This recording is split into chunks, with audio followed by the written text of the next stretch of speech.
नमस्ते फ्रेंड्स, फिलहाल हम लोग आज निकल चुके हैं 7 बजे। थोड़ा मतलब ज़्यादातर हम लोग सुबह के टाइम ही जाते हैं, मगर इस बार हम लोगों ने सुबह के टाइम नहीं निकला क्योंकि निकलने से कोई फ़ायदा भी नहीं था।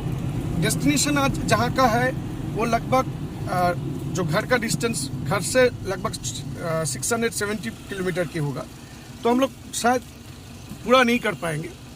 इस वजह से हम लोगों को कहीं पे रुकना होगा, तो रुकना ही हुआ है, तो इतना सुबह जाने की कोई फ़ायदा नहीं है। इस वजह से हम लोगों ने 7 बजे निकल चुका था घर से। और आज तारीख है 12 तारीख, सप्तमी है आज। तो अभी मैं रिवील नहीं करूँगा कि हम लोग कहाँ जा रहे हैं, मगर कहीं पे भी जा रहे हैं आपको जैसे दिखाई देता है बहुत मज़ा आता है। इस बार भी कोशिश करेंगे जितना भी हो सके अच्छी तरीके से वीडियो वगैरह देखे आप लोगों को एंजॉय करवाने के लिए। तो वीडियो में बने रहिए। मैं रास्ते के बाद डिटेल जैसे मैं देता रहता हूँ, मैं ऐसे ही देता रहूँगा, आप लोग देखते रहिए।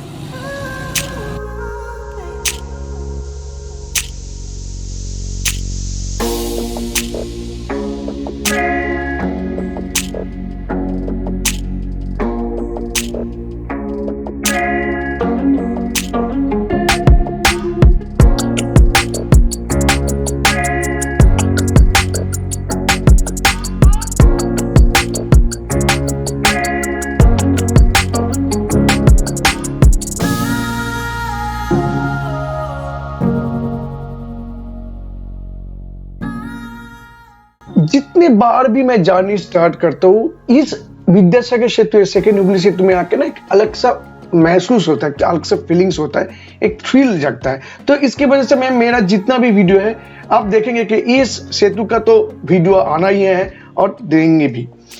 तो फ्रेंड्स, फिलहाल मैं बताना चाहता हूँ मेरा जो वीडियो चैनल है, यूट्यूब चैनल है, इसमें मैं एक्चुअली खुद के कार से ड्राइव करता हूँ, क्योंकि कोविड सिचुएशन के बाद एयरप्लेन या ट्रेन में या बस में जाना ठीक नहीं लगता है, क्योंकि कहीं पे भी एसी चल रहा है तो कंटेमिनेशन होने के चांसेस बहुत है।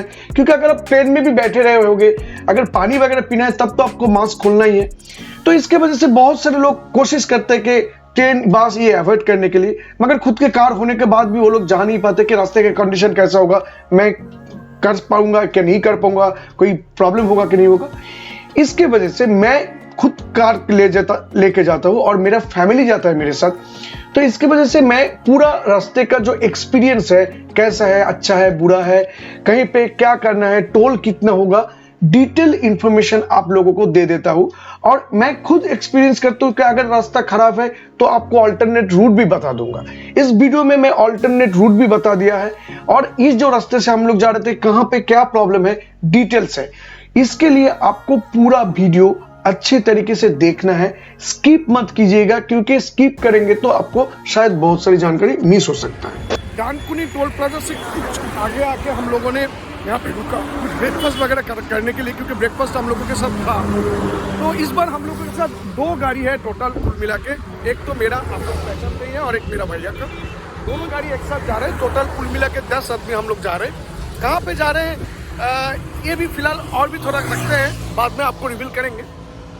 तो फिलहाल हम लोग यहाँ पे थोड़ा ब्रेकफास्ट करके चाय वगैरह पी के यहाँ से निकलेंगे। इच्छा तो था कि शक्तिगढ़ में जाके कुछ वहाँ पे खाया जाए, मगर शक्तिगढ़ थोड़ा दूर है, तो इतना दूर डिस्टेंस नहीं जा पाएंगे। पीकू कुछ बोलना है?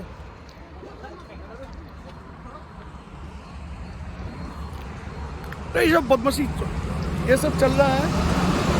तो चलिए, अभी अंडे खाने का समय है, रोज खाओ एक करके अंडे, उसके बाद देखते हैं। कार्ड पेमेंट হবে তো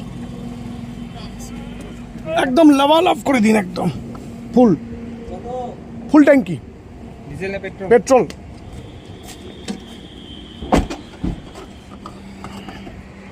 কত আজকে 105 টাকা 12 পয়সা। বাহ, খুব ভালো, ট্যাঙ্ক ফুল তো একদম।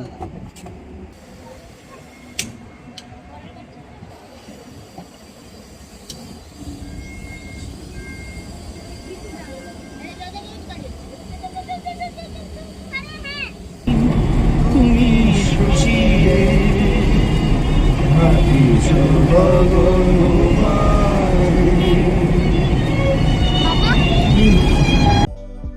बार भी कहीं पे जाता हूँ तो आप लोगों ने देखा है कि ज्यादातर मैं रिलायंस के पेट्रोल पंप से ही तेल लेता हूँ, क्योंकि एक तो है वहाँ पे पेट्रोल पंप जो होता है बहुत साफ सुथरा रहता है, और बाथरूम के जो बात है, देखिए सुबह के टाइम जाते हैं, फैमिली चीफ है, फैमिली रहता है, सुबह के टाइम टॉयलेट वगैरह की कुछ बात होता है, तो साफ सुथरा बाथरूम एक स्पेशल नीड्स है। तो वो सारे, ऐसा नहीं कि सिर्फ रिलायंस में ही मिलता है, बहुत सारे ऐसे भी एचपी और इंडियन ऑयल के गिने चुने कुछ पेट्रोल पंप मिले हैं हम लोगों को जिसका भी टॉयलेट वगैरह बहुत अच्छा है। ज्यादातर रिलायंस का टॉयलेट अच्छा ही होता है, तो वहां से हम लोग तेल वगैरह लेके वहां पे खाना वगैरह खत्म करके आप लोग देख ही रहे हैं कि देखिए जर्नी जो होता है वो ज्यादातर एंजॉइंग होता है rather than डेस्टिनेशन।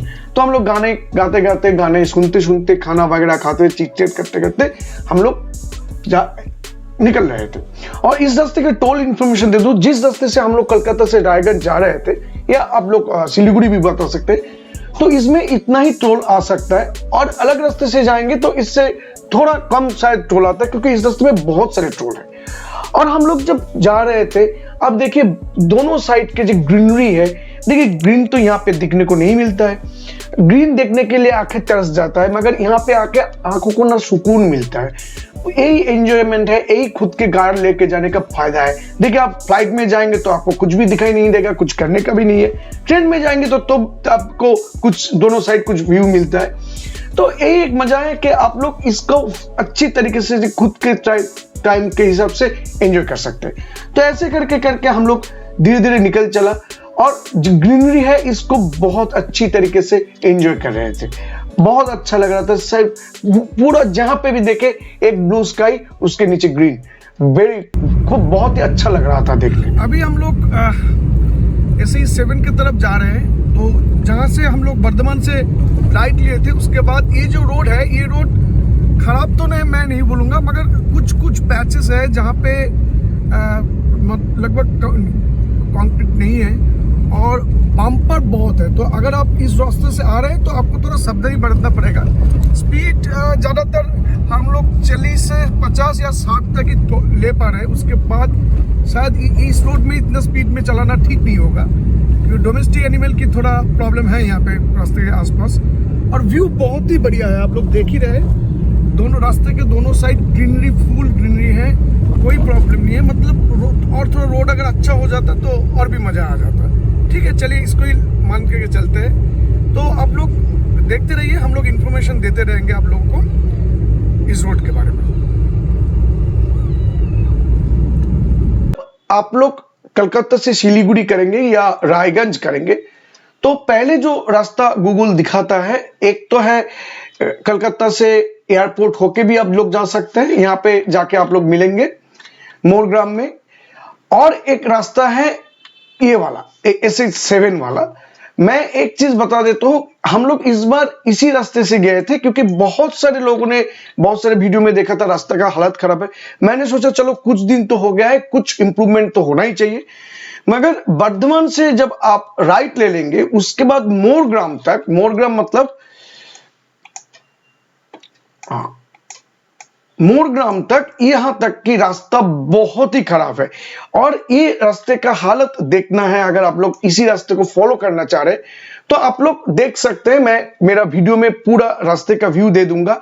बहुत सारे स्ट्रेचेस में काम हो रहा है, और बहुत सारे स्ट्रेचेस में यहाँ पे मतलब वहां पे ब्रिक्स बैठाया गया है, मतलब रास्ता नहीं है, तो रास्ता बहुत ही बेकार है। अगर आप लोग इसको अवॉइड करना चाह रहे हैं तो आप लोग और भी एक रास्ता पकड़ सकते हैं, वो है कि बोलपुर होके, रामपुर हाट, नौलहाटी होके भी आप लोग आके यहाँ पे मिल सकते हैं। मगर तब भी आपको कुछ स्ट्रेचेस थोड़ा हल्का सा खराब मिलेगा, तब भी काम चल जाएगा। मगर ये वाला रास्ते का हालत बहुत ही खराब है। तो आप लोग वीडियो देखते रहिए, उससे आपको पूरा जानकारी मिल जाएगा। बहुत सारे वीडियो में SH7 लेकर बताया गया था बहुत दिन पहले, तो मैंने सोचा था इतना दिन हो गया, शायद कुछ तो अच्छा चेंज हो सकता है, मगर सच में कोई चेंज नहीं था। मैं खुद एक्सपीरियंस करने के बाद मैं आपको बता रहा हूँ कि रास्ते का हालत बहुत ही खराब है। बम्पर तो है ही है, कुछ कुछ स्ट्रेचेस ऐसा है जहां पे कुछ मतलब पिच नहीं है, वहां पे ईंट बैठाया गया है सिर्फ काम लिपटाने के लिए, आप अगर यहाँ से आ रहे हो, गाड़ी का ग्राउंड क्लियरेंस कम है, तो शायद आपको दिक्कत में पड़ना हो सकता है। উল্টো পাল্টা কাজ করতে করতে ধরা পড়েছে দুইজন, এই দেখুন দেখতে পাচ্ছেন। তুলে নিয়েছি, ইউটিউবে দিয়ে দেবো, তোমাদের প্রেস্টিজ प्रेशर कुकर पंक्चर कर देबो। एसी 7 के अंदर बहुत दूर आने के बाद पहले देखिए होटल मतलब ढाबा टाइप का कुछ था, मगर देखने में ठीक ठाक नहीं लग रहा था, तो हम लोगों ने वहाँ पे नहीं रुका। बहुत दूर आने के बाद हम लोगों को ऑलमोस्ट सोचे कि 1:50 बजे के करीब हम लोगों को ये एक होटल मिला, दादा भाई होटल नाम का। एसी 7 के जस्ट राइट आने के समय राइट साइड में ही पड़ेगा। तो हम लोगों ने सोचा था यहाँ पे लंच कर लेते हैं, नहीं तो बहुत लेट हो जाएगा। और ये जो यहाँ का जो नज़ारा है पूरा ग्रीनरी तो आपको दिखाई दे रहा है। कभी कभी कुछ एरिया में कुछ जगह पे धान भी ऑलरेडी हो चुका है और ग्रीनरी बहुत ज़्यादा है। आप लोग पूरा अगर देखेंगे तो आपको बहुत अच्छा लगेगा, फुल ग्रीनरी है। गाड़ी हमने एक्चुअली पार्क की है थोड़ा छाँव के अंदर, क्योंकि इतना गर्मी में वो हमको लोगों को लेके आ रहे हैं, तो उसको भी थोड़ा ठंडा चाहिए। तो गाड़ी पार्क करके अभी हम लोग होटल की तरफ आ रहे हैं। কি খবর, খাওয়া দাওয়া কেমন হচ্ছে? আমাদের খাওয়া কমপ্লিট। তোমরা কি খাচ্ছ?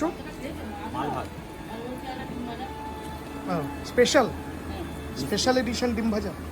আচ্ছা, খাওয়া দাওয়া কত করে? মাছ ভাত, ডিম ভাত।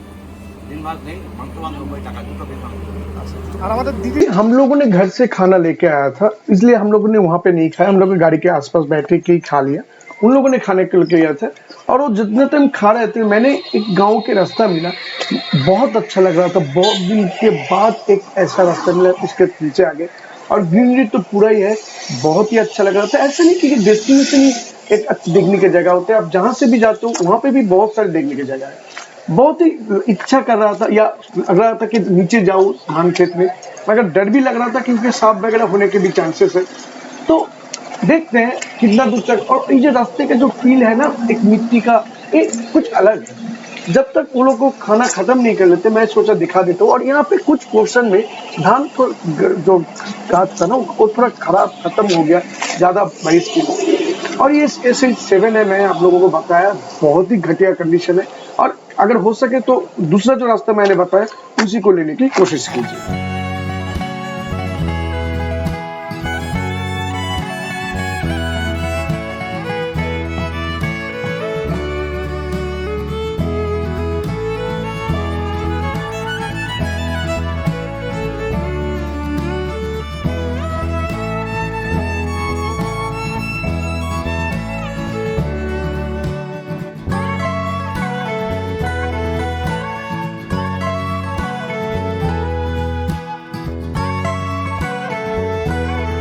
एसी 7 की कंडीशन बहुत ही बेकार है, आपको दिखाई दे रहा है। अगर गाड़ी के ग्राउंड क्लियरेंस कम है और ज्यादातर सामान रहता है, तो गाड़ी का ग्राउंड क्लियरेंस कम हो जाता है, तो इसमें नीचे लगने की ज्यादा चांसेस है। क्योंकि हम लोगों के साथ जो i10 आया था, जा रहे हैं हम लोगों के साथ, उसका ऑलरेडी 2 बार नीचे लग चुका है।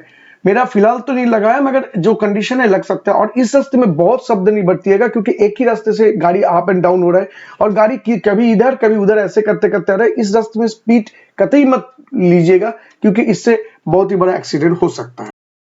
कभी कभी ये रास्ता देख के मालूम नहीं हो रहा है कि रास्ता है कि गड्ढा है, मतलब गड्ढे पे रास्ता है कि रास्ते पे गड्ढा है। बहुत रास्ता खराब है, कुछ स्ट्रेच पूरा खराब है। मैंने पहले भी बताया, अगर गाड़ी का ग्राउंड क्लियरेंस ज़्यादा नहीं रहा, क्योंकि हम लोगों के साथ और जो एक गाड़ी है i10, उसके नीचे ऑलरेडी 2-3 बार लग चुका है। अभी तक तो कोई प्रॉब्लम नहीं आया है, मगर बाद में क्या होगा वो मालूम नहीं है। तो रास्ते का हालत आप देख ही रहे हैं, पूरा गड्ढा है। और रिपेयरिंग का जो जॉब हो रहा है, कभी कहीं स्टेज पे रिपेयरिंग हो रहा है, और कहीं स्टेज पे उन लोगों ने ईंट दे के चला गया है। तो शॉकर का हालत तो खराब हो चुका है, मतलब गाड़ी का क्या हालत होगा वो बाद में मालूम चलेगा। मगर अभी हम लोग कुछ नहीं कर सकते, अभी इसी रास्ते से ही जाना होगा।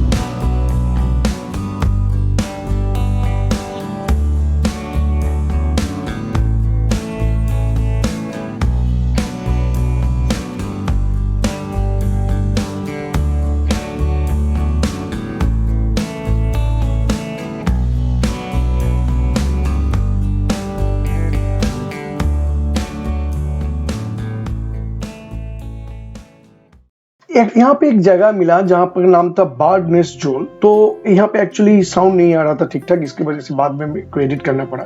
तो ये बर्ड नेस्ट जोन जो है, यहाँ के अंदर से जाएंगे, शायद जो पक्षी है वो लोग, बर्ड्स जो है वो विंटर सीजन में यहाँ पे आके रुकते हैं। तो यहाँ पे साउंड या लाइट ज्यादा यूज करना ठीक नहीं होगा। तो हम लोग निकल रहे थे वहां से, और इसके बारे में इतनी ही जानकारी है। तो बर्ड्स नेस्ट जोन में ही जब हम लोग आ गए तभी शाम हो चुका था, सन भी सेट हो चुका था, मगर व्यू बहुत ही अच्छा लग रहा था। देखिए सनसेट या सनराइज पॉइंट बहुत ही होता है, मगर कहीं पे भी अगर आपको सनराइज या सनसेट दिखने को मिलता है तो खराब नहीं होता, वो भी बहुत बढ़िया होता है। तो हम लोग सनसेट के एंजॉय करते करते धीरे धीरे जा रहे थे। एक्चुअली जो रास्ता भी है मोरग्राम तक, जो रास्ता है वो रास्ता आपको खराब ही मिलेगा। मोरग्राम के बाद जो रास्ता आपको मिलेगा वहां से वो रास्ता ठीक ठाक ही मिलेगा। वहां पे आपको इस्लामपुर बाईपास रोड मिलेगा, मालदा बाईपास रोड मिलेगा। हम लोग फिलहाल इस्लामपुर बाईपास रोड में हैं। मालूम नहीं है कि टारगेट तो रायगंज ऑलरेडी लेट हो चुका है, क्योंकि रास्ता वहां पे बहुत खराब था, स्पीड ज्यादा नहीं उठ रहा था। तो यहाँ पे रास्ता अच्छा होने के बाद थोड़ा मतलब 60-70 के अंदर ही स्पीड लेके चल रहे थे। देखिए टाइम से बड़ा है लाइफ, तो हड़बड़ी नहीं करना चाहिए जब जिसमें आप लोगों को कोई नुकसान हो। तो कोशिश कीजिएगा कि कंट्रोल स्पीड में रहने के लिए। तो कंट्रोल स्पीड यही है कि जितना भी गाड़ी होता है उसका जो क्रैश टेस्ट होता है वो 64 किलोमीटर में ही होता है। तो 64 से 70 मतलब 60, 70 और 80 के अंदर रहना ही बेटर है। उससे वजह से अगर आपको आधा घंटा लेट हो जाए कहीं पे पहुंचने में तो दिक्कत नहीं है, मगर ज्यादा हड़बड़ी करने की कोई बात भी नहीं है। तो यही रास्ते का व्यू है, एंजॉय कीजिए।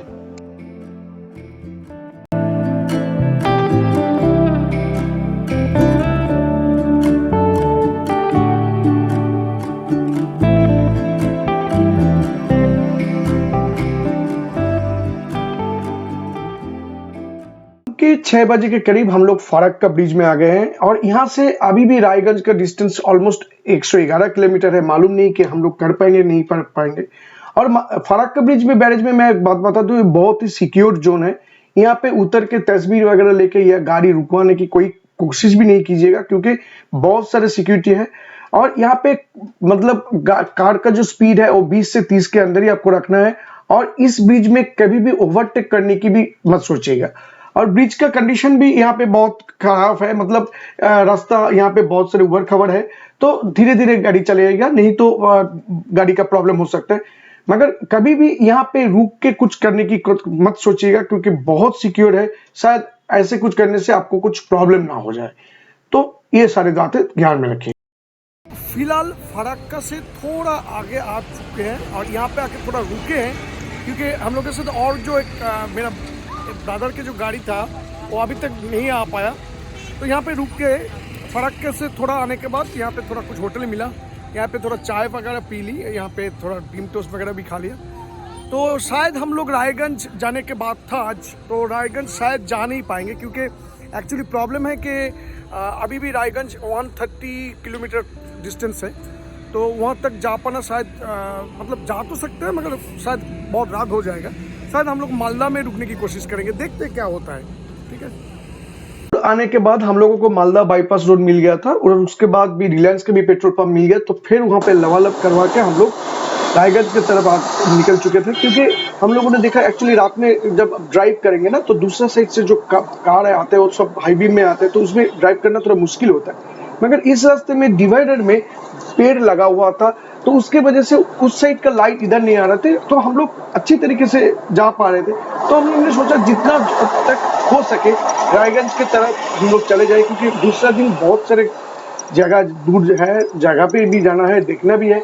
तो जितना हो सके तो हम लोग आ रहे थे धीरे धीरे। मगर एक बात आपको ध्यान में रखना है कि एनएच के कुछ रूल्स होता है जो शायद यहाँ पे कोई नहीं मानता है, क्योंकि अगर आप जा रहे हैं तो उल्टा साइड से बाइक वगैरह या ट्रैक्टर वगैरह आता है, तो मालूम नहीं है कि इन लोग 1-2 किलोमीटर बचाने के चक्कर में खुद के लाइफ तो रिस्क करते ही है, दूसरे के भी प्रॉब्लम कर देता है। तो ये सारे बातें आपको ध्यान में रखना है। यहाँ पे पुलिस पेट्रोलिंग होता कि नहीं होता है, देखिए पास से बाइक जा रहा है धीरे धीरे। तो ये सारी जो चीजें हैं ये थोड़ा ध्यान में रखना है। नहीं तो रास्ते का हालत यहाँ पे अच्छा है, मगर कहीं भी ये लोग 1-2 किलोमीटर के चक्कर में क्या करते हैं ये मालूम नहीं है। ये उसके लिए भी खराब है, हम लोगों के लिए भी खराब है। देखिए कितना दूर तक जा पाते हैं, क्योंकि रायगंज यहाँ से 70 किलोमीटर दिखा रहे थे, स्पीड भी अच्छा खासा है। तो देखते हैं कितना दूर, क्योंकि सुबह से चालू किए हैं, थोड़ा थक भी चुके हैं हम लोग। फिलहाल रायगंज से 23 किलोमीटर पहले हम लोगों ने एक होटल बुक किया, जस्ट नेशनल हाईवे के ऊपर ही है। क्योंकि देखिए रायगंज में बहुत सारे होटल को फ़ोन किया था, फिलहाल तो वहाँ पे बंद है, मतलब बोल रहे कि बुकिंग हो गया। तो रात में जहाँ जाके वहाँ पे कहाँ क्या करेंगे, क्योंकि हम लोगों को खाना फाना भी खाना है, एक रात तो स्टे ही करना है, क्योंकि साथ में बुजुर्ग मतलब मेरे पापा मम्मी हैं, उन लोगों का एज है, मेरी बेटी भी है, छोटा है, तो रुकना ही था। तो इसकी वजह से हम लोगों ने आके इस होटल में बात की, तो ठीक ठाक ही है, हम लोगों ने बुक किया।